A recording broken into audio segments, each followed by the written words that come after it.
When I think about my childhood, I remember waking up to the smell of my dad's scrambled eggs, the sound of greasy strips of bacon popping away on the stove, the smell of Spam and soft pink Vienna sausage in the air. I remember slowly climbing out of bed, walking into the kitchen, and being greeted by a box of Krispy Kreme donuts waiting for me on the kitchen table. A quick snack before the real breakfast was served. I loved McDonald's chicken nuggets. The French fries, especially the extra crispy ones. There wasn't a hamburger in the world that could top a double-double at In-N-Out, and don't even get me started on the Oreo milkshakes at Jack in the Box. But after I moved out of my childhood home, I realized that the diet of my childhood wouldn't sustain me as I grew older. If I wanted to live a healthy lifestyle, I would need to eat my greens. My childhood city in the Bay Area had a Food Max, Mi Pueblo, and a Walgreens, which would be most comparable to grocery stores in Southern California like Food for Less, Grocery Outlet, and Northgate. It wasn't until I crossed the Bay Bridge into some more affluent areas that I saw a Trader Joe's or Whole Foods. The grocery stores with healthy foods were not located anywhere near the area I grew up in, and even if they were, it was too expensive. Eating organic is a privilege, and a clean diet is unattainable for a lot of people that come from low-income communities. In a study done in 2017, the National Library of Medicine reported that healthier foods cost nearly twice as much as unhealthier foods per serving on average, and that the price of food affects the purchasing choices of individuals who must navigate environments with numerous choices and saturated by advertising. When considering the role that advertisements play, we need to pay for ads. So, in our capitalistic society, only the companies with the most revenue can afford them.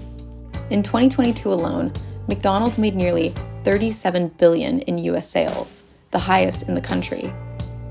And while they made the most money, they also have the cheapest cost of food. So how do they do it?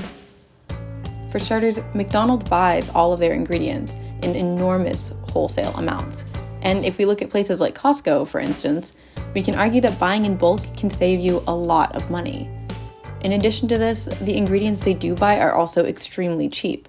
That typically means the animal products used are factory farmed, caged eggs, and the like. They use preservatives in their food to avoid wasting any products, and because of the high demand for their food, because of the low prices, they can pay their workers extremely low wages while still ensuring the security of having constant people looking for work. Places like In-N-Out, though paying their workers higher in wages and having job securities and benefits, are also infamous for using factory farming to get their meat, most notably being Harris Ranch, which everyone can view and most definitely smell while driving along the 5.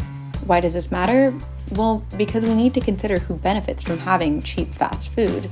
If we look locally and focus on Long Beach as a city, where do we see the McDonald's? Not on 2nd Street, not along Ocean Boulevard. We see them on 7th and in the downtown area. Where's the closest Whole Foods? Well, there's one located on the new 2nd and PCH Plaza, but that one's right before the bridge that takes you to Seal Beach. Same thing with the closest Trader Joe's, although there is another one on Bellflower right next to the Cal State Long Beach campus. These grocery stores aren't located in the heart of the city where we see families with lower incomes. And from an environmental justice perspective, research has shown that neighborhood-level food access may contribute to individuals' diet and health. This research also found that fast food restaurants are most commonly located in areas with greater socioeconomic disadvantages. It was reported that children who come from lower-income families often lack vitamin A, calcium, and iron, and low iron deficiencies lead to shortened attention span, focus, and behavioral issues. They also have a higher risk of dietary health issues such as diabetes and obesity. So while the food may be cheaper, the medical expenses are drastically higher. One study looked at how low-income families and caregivers viewed the cost of food, and the results show that they considered the price of one food in relation to the cost of another. Something else these families consider is waste, and whether or not family members will actually eat the food being brought home. But will families make healthier options when so much of the faster, sweeter foods are genetically engineered to be more addictive? Another study showed how reframing food choices as autonomous, as well as coinciding with social justice as a means to fight back against the companies that tried to oppress them, children will often make healthier choices. However, accessibility is crucial when we think about our daily choices, where we go, what we do, and what we eat. For those of us who do not have access to a vehicle, we are more likely to choose to go places that are either walking distance or quickly accessible through public transportation. The costs themselves also need to be accessible, and we need to enjoy the food. So while places like Whole Foods and Trader Joe's accept food stamps, they're rarely located in areas for people who use them the most. Certain foods, specifically plant-based options, are actually quite delicious, but are extremely expensive. Even so, we also need to think about why and whether or not these meat alternatives have any actual nutritional value. If we look at veganism as an extreme example of fruit and veggie consumption, we can also infer that plant-based does not necessarily mean that something is healthy. French fries, Beyond Meat, Tofurkey, and the like are all examples of vegan options that are not exactly healthier, although they do exist to help people adopt a vegan diet.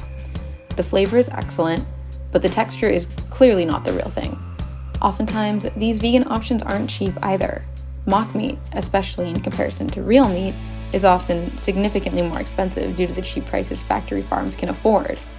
Milk substitutes are also more expensive, with products such as oat milk being the favorite while also being the priciest, despite costing very little to produce.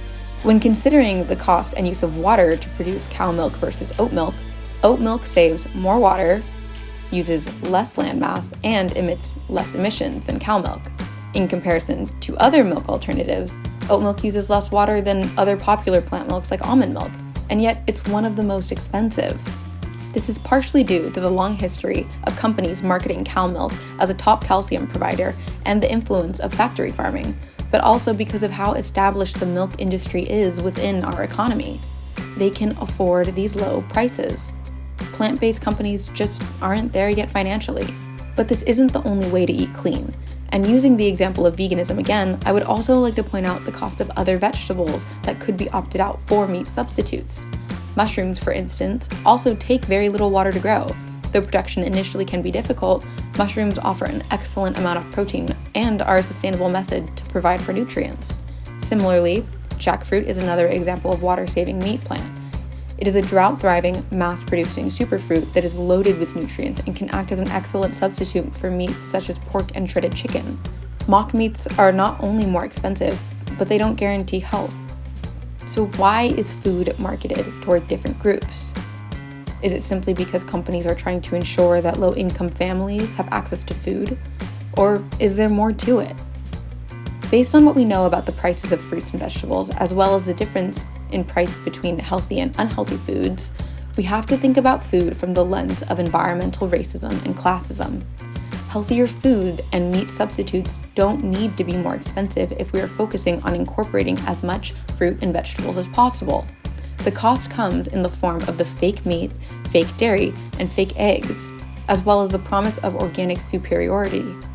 As an infrastructure, these fast food chains are marketed toward low-income communities. They are not meant to help feed these families, but because they know that profit will come in as long as these low-income families exist and they remain as accessible as possible.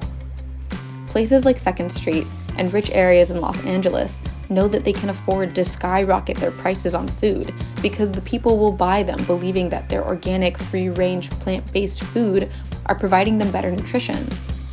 Food is an infrastructure that allows the rich to pat themselves on the back and keep the poor down. I recently watched an episode of Chef's Table on Netflix about a Buddhist monk who cooks exquisite and decadent meals for her temple. And while we are not all monks, nor do we have the time that monks do on our hands on a daily basis, I thought it was pretty shocking that they don't eat meat.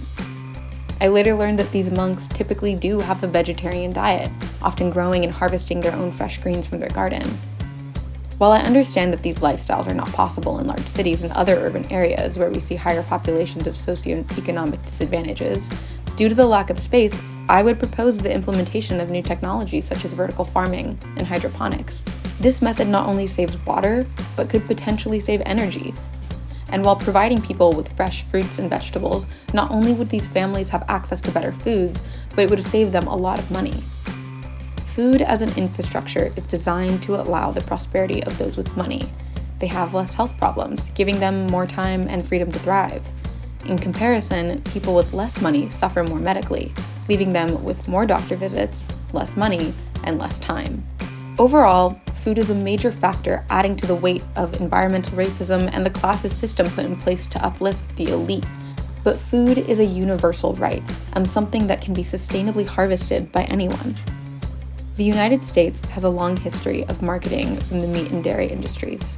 But as new resources are made available and the plant-based market grows, I believe these up-and-coming alternatives will be made more accessible to more people from different socioeconomic backgrounds, and the health of the nation will prosper.